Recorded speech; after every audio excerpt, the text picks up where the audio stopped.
샬롬 로중 읽어주는 제입니다. 오늘은 10월 4일 수요일 로중입니다. 주 당신들의 하나님이 당신들을 데리고 가시는 땅은 좋은 땅입니다. 골짜기와 산에서 지하수가 흐르고 샘물이 나고 시냇물이 흐르는 땅입니다. 신명기 8장 7절. 하나님께서 자기를 드러내지 않으신 것은 아닙니다. 곧 하늘에서 비를 내려주시고 철을 따라 열매를 맺게 하시고 먹을거리를 주셔서 여러분의 마음을 기쁨으로 가득 채워주셨습니다. 사도행전 14장 17절.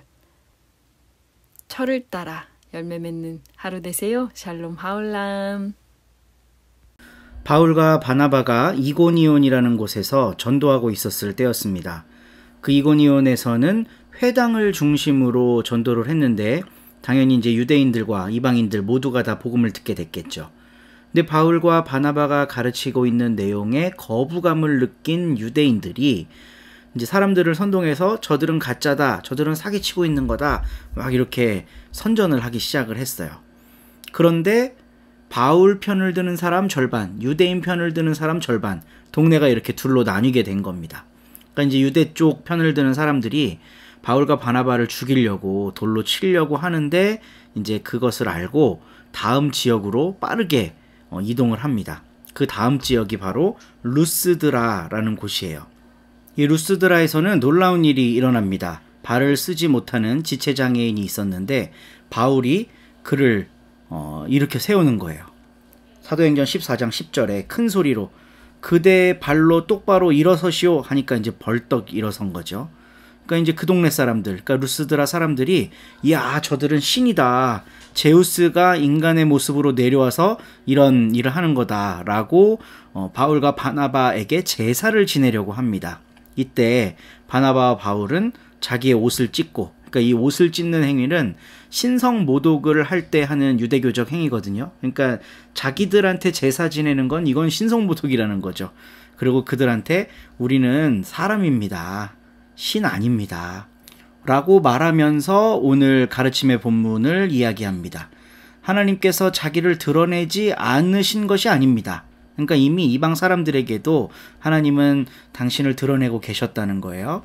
하늘에서 비를 내려주셨고 철을 따라 열매를 맺게 하셨고 먹을거리를 주셨고 여러분 마음에 기쁨을 가득 채워주셨습니다. 그게 하나님이 살아계신 증거입니다. 라고 말하면서 자기들에게 제사를 지내러 온 사람들을 하나님께 향하도록 합니다. 참 좋은 선교사, 목회 지도자의 모습이라고 할 수 있습니다. 자기가 영광받는 게 아니라 하나님께 영광을 돌려드리는 것, 이게 바로 선교사의 삶이고 목회자의 삶, 아니 성도의 삶인 것 같습니다. 그런데 그토록 아름답게 하나님께 영광 올려드린 이들을 이고니온에서부터 쫓아온 유대인들이 돌로 쳐버립니다. 바울이 죽은 줄 알았다라고 사도행전 14장 19절에 나와 있는 걸로 봐서는 아마 굉장히 큰 상처를 입었을 겁니다. 유대인들은 바울을 성 밖으로 끌어내버립니다. 근데 이제 바울을 따르던 사람들이 바울을 둘러섰을 때 벌떡 일어나서, 이 사도행전 14장 되게 재밌습니다. 다시 성 안으로 들어갔고 그 성 안에서 바나바와 함께 이제 1차 선교 여행 마지막 지점인 더베라는 곳으로 갑니다. 하나님을 위해 사는 선교사의 삶, 그 삶이 참 고단해 보입니다.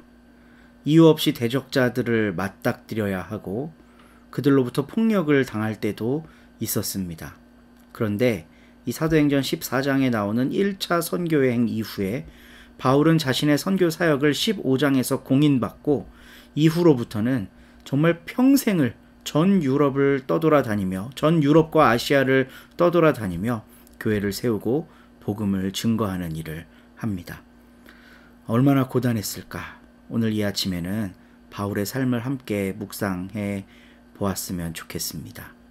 연휴가 끝났습니다. 오늘부터 시작되는 일상의 삶 가운데 하나님의 각별한 돌보심이 있기를 바랍니다.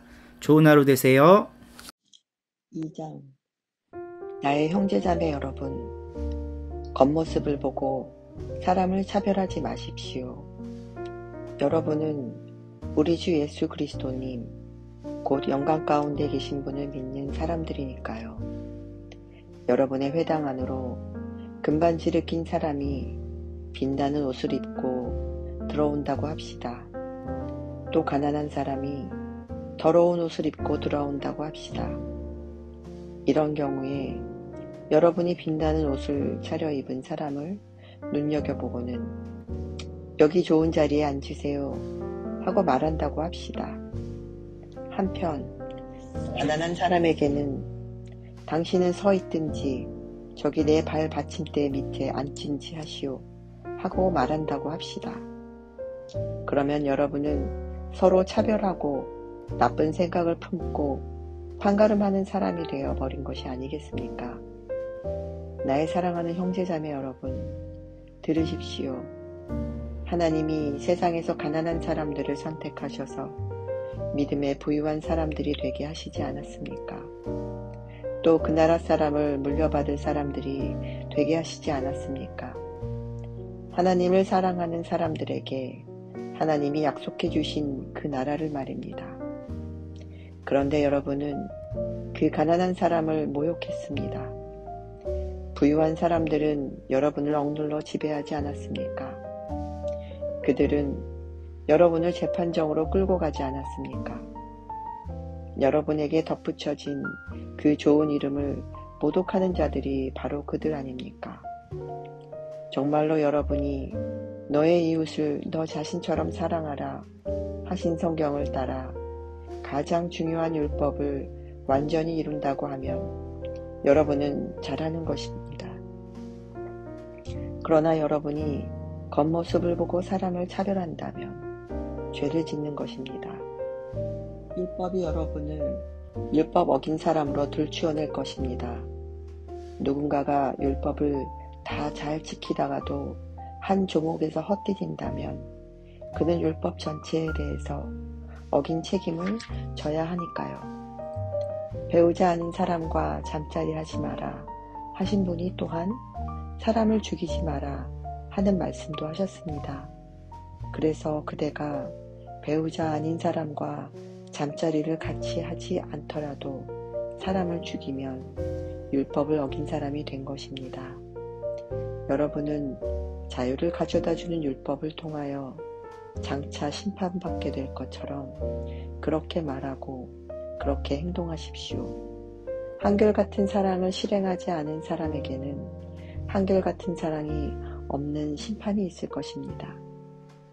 그러나 한결같은 사랑은 심판을 눌러 이깁니다.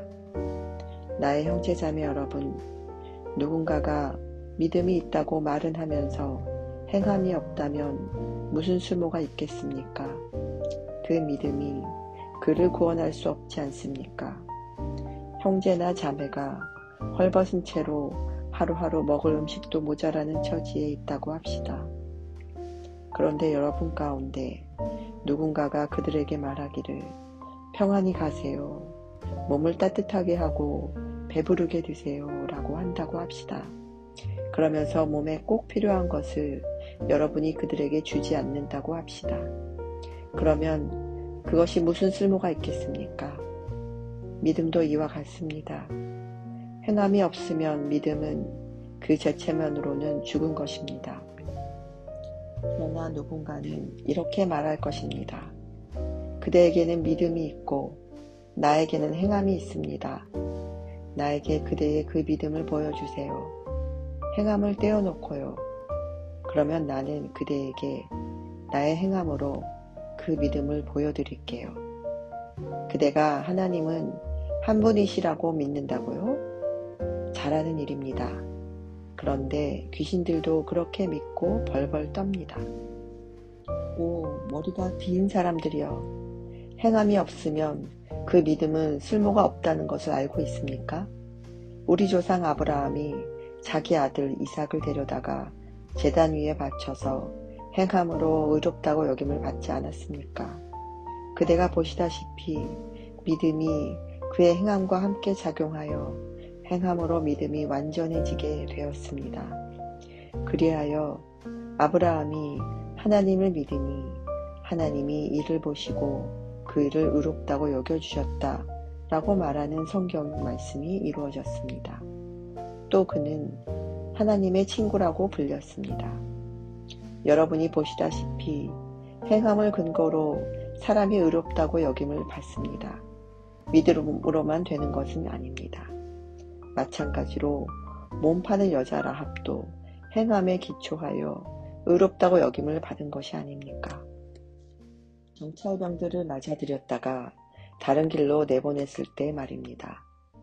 몸은 영이 죽으면 죽은 것이듯이 이처럼 믿음도 행함이 없으면 죽은 것이니까요.